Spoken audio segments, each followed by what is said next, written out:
Iran memasuki fase kepanikan politik setelah Trump memperketat negosiasi, mempertahankan tekanan militer di sekitar Teluk, dan memaksa Teheran untuk menunjukkan dengan tepat apa yang coba mereka sembunyikan. Pada hari Rabu 27 Mei 2026, Trump mengajukan tuntutan regional ke meja perundingan dan menekan untuk perluasan perjanjian Abraham. Dan dia menegaskan bahwa setiap kesepakatan dengan Iran tidak boleh menjadi hadiah bagi pihak yang mengancam Israel, menggunakan milisi, dan berusaha mengusir Amerika Serikat dari kawasan tersebut.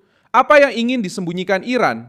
Mengapa ancaman masih ada jika negosiasi masih berlangsung? Bagaimana Trump membalikan tekanan terhadap rezim itu sendiri? Saya akan segera menceritakan semuanya kepada Anda. Jika Anda menyukai konten yang langsung dan tanpa basa-basi seperti ini, pertimbangkan untuk berlangganan karena di sini ada video seperti ini setiap hari. Ancaman dari Iran muncul pada saat Teheran berusaha menjual citra perlawanan kepada dunia. Ayatollah mengatakan bahwa pangkalan-pangkalan Amerika tidak akan lagi memiliki tempat yang aman di Timur Tengah dan mencoba mengajak negara-negara Muslim untuk menentang kehadiran Amerika Serikat. Kalimat itu terdengar keras, tetapi sebenarnya menunjukkan ketakutan utama rezim tersebut. Pernyataan itu dikeluarkan di tengah ketegangan setelah serangan Amerika terhadap target di selatan Iran dan saat para diplomat masih berusaha menjaga jalur kesepakatan tetap terbuka. Trump tidak berusaha. Dia menganggap krisis itu sebagai omong kosong belaka. Dia mendorong Iran ke pilihan yang tidak nyaman.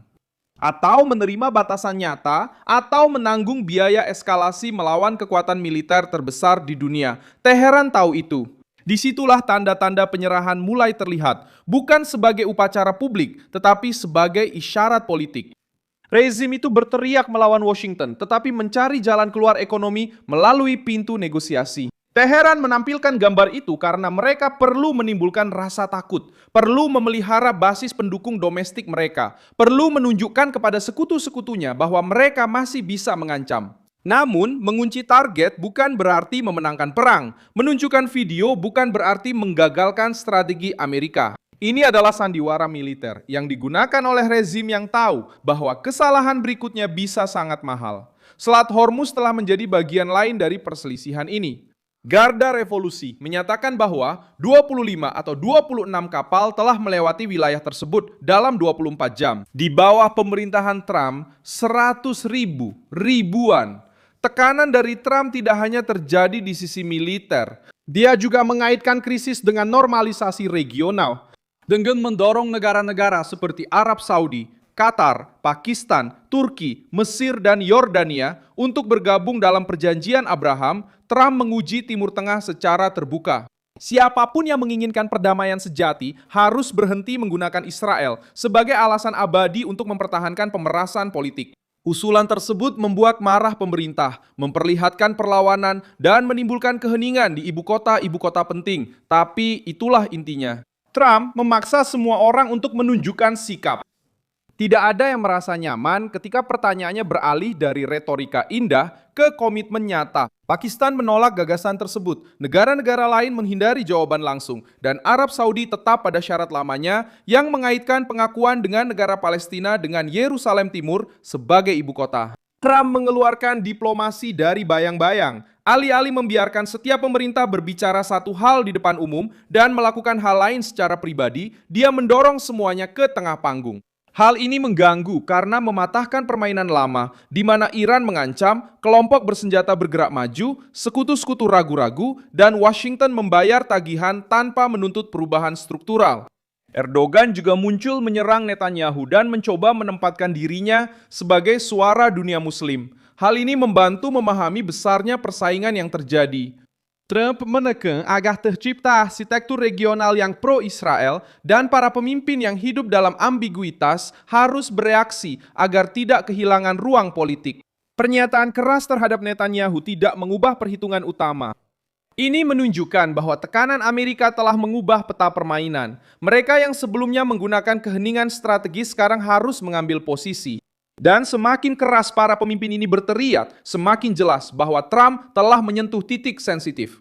Normalisasi dengan Israel adalah mimpi buruk politik bagi poros tersebut yang bergantung pada ketegangan permanen. Gaza masuk ke dalam persaingan melalui jalur lain.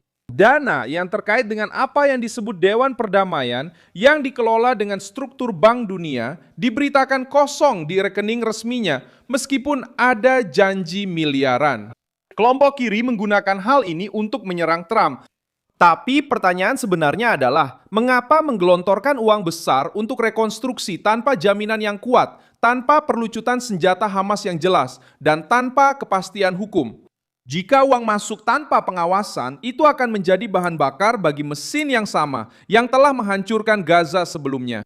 Trump memahami bahwa rekonstruksi tanpa jaminan adalah seperti memberikan cek kosong. Dan cek kosong di Timur Tengah biasanya berubah menjadi amunisi politik yang digunakan melawan sekutu-sekutu Barat sendiri. Sementara Teheran mengancam di Teluk, Amerika Serikat juga menunjukkan bahwa respon Trump tidak harus menjadi pertunjukan tanpa kendali. Komando Selatan telah mengonfirmasi serangan terhadap kapal-kapal yang dioperasikan oleh organisasi teroris yang telah ditetapkan di jalur penyelundupan narkoba di Karibia dan Pasifik Timur di bawah arahan Jenderal Francis Donovan. Trump menggunakan kekuatan secara selektif, memutus logistik, menghantam struktur kriminal, dan mengirim pesan kepada kelompok manapun yang berpikir mereka bisa beroperasi dengan berlindung di balik kekacauan. Iran memahami metode ini. Itu sebabnya mereka bersuara lantang. Teheran tahu bahwa Trump tidak perlu mengumumkan segalanya untuk bertindak. Rezim Iran selama bertahun-tahun menggunakan kesabaran Barat sebagai tameng. Dengan Trump, pembicaraan berubah karena Gedung Putih tidak menerima provokasi sebagai bagian dari folklore politik. Jika Iran mengancam pangkalan Amerika, biayanya meningkat. Jika mencoba menguasai Selat Hormuz, tanggung jawabnya muncul. Jika menggunakan milisi sebagai alat proksi, keterkaitannya menjadi lebih terlihat. Jika meminta keringanan finansial sambil mengancam Israel, kontradiksi itu menjadi amunisi melawan rezim itu sendiri. Bagian sejarah membantu memahami mengapa tekanan ini berhasil.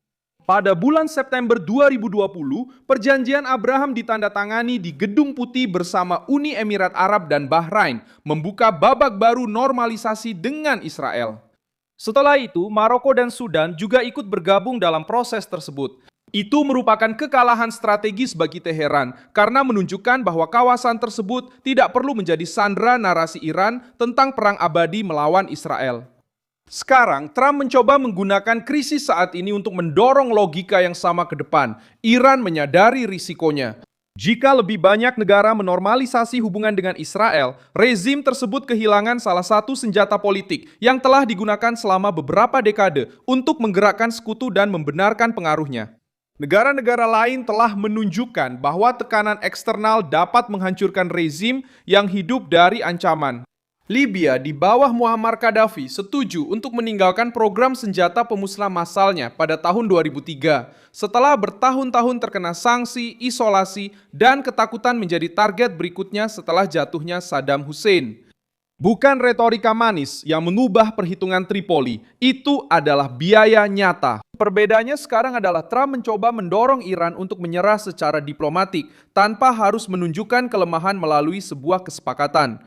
Dia ingin Teheran memahami bahwa mempertahankan ancaman, milisi, pemerasan maritim, dan ambisi nuklir akan ada harga politik, militer, dan finansial yang harus dibayar. Korea Utara juga menjadi peringatan. Setiap kali Pyongyang berhasil mengubah ancaman menjadi konsesi yang mudah, mereka kembali mengulangi siklus tersebut. Mereka menjanjikan dialog, melancarkan provokasi, menuntut keringanan, dan tetap mempertahankan inti permasalahan. Trump memahami logika ini dan berusaha mencegah Iran meniru pola yang sama. Karena itu, negosiasi tidak boleh hanya soal meringankan sanksi dan berpura-pura damai. Harus ada perubahan dalam perilaku regional, keamanan Israel, kebebasan jalur pelayaran, dan perlindungan pangkalan Amerika. Rezim Iran ingin kesepakatan yang sempit agar bisa bernapas. Trump mendorong kesepakatan yang luas untuk mengubah permainan. Israel harus terus menekan struktur yang terkait dengan poros Iran. Trump harus menggunakan setiap langkah mundur, setiap keheningan, dan setiap tuntutan finansial dari Iran sebagai bukti bahwa rezim tersebut sedang merasakan tekanannya. Penyerahan brutal tidak harus muncul sebagai bendera putih. Itu terlihat ketika musuh mengancam, tetapi terus meminta jalan keluar. Ketika mereka mengaku memegang kendali, tetapi mencoba bernegosiasi untuk keringanan. Ketika mereka berjanji akan membalas, tetapi menghitung biayanya sebelum bertindak.